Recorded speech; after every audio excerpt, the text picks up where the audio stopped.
نبی کریم صلی اللہ علیہ وآلہ وسلم نے فرمایا کہ بنی اسرائیل میں 3 آدمی تھے۔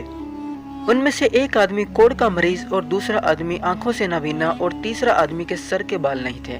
اللہ تعالیٰ نے ان کو آزمانا چاہا اور ان کے پاس ایک فرشتہ انسان کی شکل میں بھیجا۔ پہلے فرشتہ کوڑ والے مریض کے پاس گیا اور اسے پوچھا کہ تجھے کون سی چیز سب سے زیادہ پیاری ہے؟ اس نے کہا کہ مجھے اپنی اچھی رنگت اور خوبصورت جلد مل جائے، کیونکہ لوگ میری اسی حالت کی وجہ سے مجھ سے نفرت کرتے ہیں اور اپنے پاس بیٹھنے نہیں دیتے۔ اس فرشتے نے اپنا ہاتھ اس کے بدن پر پھیرا تو اسی وقت وہ اچھا ہو گیا۔ اس کوڑ والے مریض کے جسم پر جلد آ گئی اور اس کی رنگت خوبصورت نکل آئی۔ پھر فرشتے نے اس سے پوچھا کہ تجھے مال میں سب سے زیادہ محبت کس چیز سے ہے؟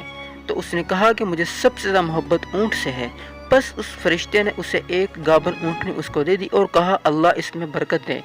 اس کے بعد فرشتہ وہ دوسرے آدمی کے پاس آیا جس کے سر کے اوپر بال نہیں تھے، اور فرشتے نے اس آدمی سے بھی یہی سوال کیا کہ تجھے کون سی چیز سب سے زیادہ پیاری ہے؟ اس آدمی نے کہا کہ میرے سر کے اوپر بال آ جائیں، کیونکہ لوگ میری اسی حالت کی وجہ سے لوگ مجھ سے نفرت کرتے ہیں۔ فرشتے نے اپنا ہاتھ اس آدمی کے سر کے اوپر پھیرا، فوراً اس کے سر کے اوپر بال آ گئے۔ پھر فرشتے نے اس سے کہا کہ تجھے مال میں سب سے زیادہ کیا پسند ہے؟ تو اس آدمی نے کہا کہ مجھے گائیں پسند ہے۔ تو فرشتے نے اللہ تعالیٰ کے حکم سے اس بندے کو ایک گابن گائے دے، اور فرشتے نے کہا کہ اللہ تعالیٰ تیرے اس مال میں برکت ڈالے۔ اور اس کے بعد فرشتہ اس اندھے آدمی کے پاس گیا اور اس سے کہا کہ تجھے کیا چیز چاہیے؟ اس اندھے آدمی نے کہا کہ اللہ تعالیٰ میری نگاہ درست کر دے۔ تو اس فرشتے نے اللہ تعالیٰ کے حکم سے اس کی آنکھوں پر ہاتھ پھیر دیا اور وہ اچھا ہو گیا اور اس کی نگاہ لوٹ آئی۔ فرشتے نے اس سے کہا کہ تجھے کون سا مال سب سے زیادہ پسند ہے؟ تو اس آدمی نے کہا کہ مجھے بکری پسند ہے۔ تو فرشتے نے اس سے ایک گابن بکری دے دی۔ تینوں آدمیوں کے جانوروں نے بچے دیے۔ تھوڑے دنوں میں اس کے اونٹوں سے جنگل بھر گیا اور اسی طرح اس کی گائیوں اور بکرے سے بھی جنگل بھر گیا۔ پھر وہ فرشتہ اللہ کے حکم سے پہلی صورت میں کوڑی کے پاس آیا اور کہا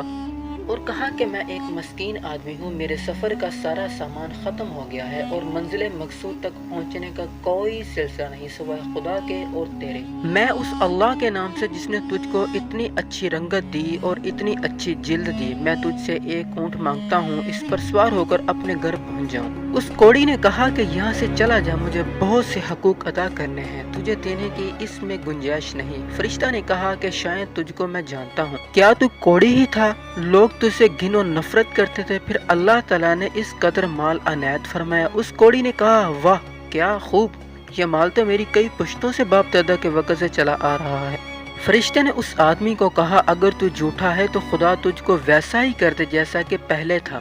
اس کے بعد فرشتہ دوسرے آدمی کے پاس گیا جس کے سر کے بال نہیں تھے، تو اس سے بھی فرشتے نے یہی سوال کیے اور اس نے بھی یہی جواب دیے جو پہلے آدمی نے دیے۔ فرشتے نے اس آدمی سے کہا اگر تو جھوٹا ہے تو خدا تجھ کو ویسا ہی کر دے جیسا تو پہلے تھا۔ اور اس کے بعد فرشتہ وہ اندھے آدمی کے پاس گیا اور اس اندھے آدمی سے کہا کہ میں مسافر ہوں، میرے پاس سامان نہیں ہے، آج بجز خدا کے اور پھر تیرے کوئی میرا وسیلہ نہیں۔ میں اس اللہ کے نام پر جس نے دوبارہ تجھ کو نگاہ بخشی، میں تجھ سے ایک بکری مانگتا ہوں تاکہ میں اس سے اپنی کارروائی کر کے سفر پورا کروں۔ اس نے کہا بے شک میں اندھا تھا، اللہ تعالیٰ نے محض اپنی رحمت سے مجھ کو نگاہ بخشی، جتنا تیرا دل چاہتا ہے اتنا لے جا اور جتنا تیرا دل چاہتا ہے اتنا چھوڑ جا، خدا کی قسم میں کسی چیز سے تجھ کو نہیں روکوں گا۔ فرشتے نے کہا تو اپنا مال اپنے پاس رکھ، مجھے کچھ بھی نہیں چاہیے، فقط تم تینوں کی آزمائش مقصود تھی، سو وہ پوری ہو گئی۔ خدا تجھ سے راضی ہوا اور ان دونوں سے ناراض ہوا۔ تو معزز خواتین و حضرات، ہمیں ہر حالت میں اللہ پاک کا شکر ادا کرنا چاہیے۔